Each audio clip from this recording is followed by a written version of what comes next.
Hey there. Welcome to Classic Rock Facts, the place where we celebrate our music history from the 60s, 70s, and 80s. Let's talk about George Harrison. It's so sad that we lost him at such a young age.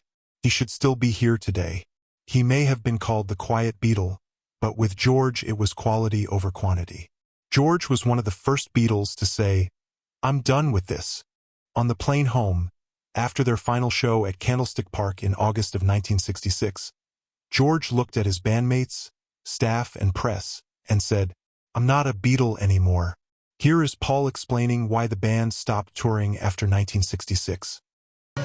So it had been getting difficult to tour for a number of reasons. We started to feel we weren't being heard, because all the kids were screaming a lot. We were getting a little fed up with it, after the third or fourth tour. It's not quite as exciting as the first time you ever do it. It was losing its thrill a little bit. And the other three guys had been talking and sort of saying, "God, I'm really fed up with touring, we've got to stop this." But I didn't really feel quite as strongly. I thought, no, we should keep going.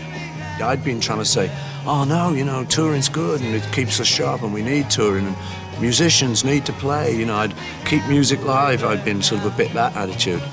But finally I agreed with them, and it was like, "Oh, you were right." I think it was George and John who were particularly against it. Until the Candlestick Park gig, and round about then when I started to kind of feel like they did. I started to see what they were saying. Yeah, it's really getting boring and we're just not having any fun. And so, once the thrill's gone like that, you wonder whether you should continue it. By the time we got to Candlestick Park, I think we knew now, yeah, sure, this wasn't fun anymore.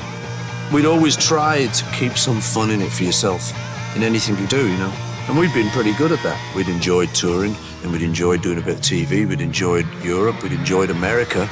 Wow. But now even America was beginning to pale, because of these conditions you've mentioned, and the fact that we'd done it so many times. So by then it was like, yeah, well, don't tell anyone, but this is probably our last gig.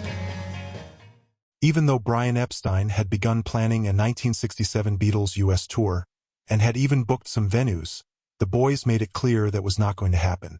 George did continue on for 4 more years and 5 more legendary albums. He even quit during the filming of Let It Be, but returned after a few weeks when John and Paul agreed to let him be more active in the band's creativity. George was the most vocal Beatle when it came to performing live after 1966. He didn't want to perform live anymore.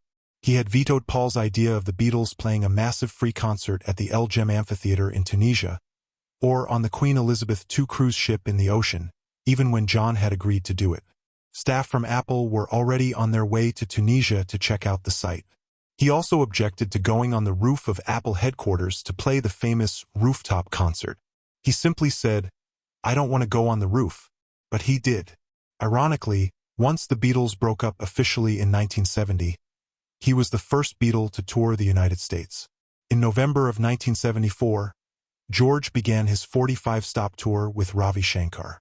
Also known as the Dark Horse Tour, this tour featured Billy Preston on keyboards. Billy would play his 3 hits during the show to great fan reaction, kind of like what Ringo does now with his all-star band. George, Ravi, and Billy even went to the White House and met with President Gerald Ford while in Washington, D.C. President Ford's son Stephen was a huge fan and convinced them to stop by the house. Here is George Harrison's 1974 tour, shot from the audience like you were in the crowd. If you were there 50 years ago, this will bring back fond memories. Enjoy.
cittadina.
Percussion.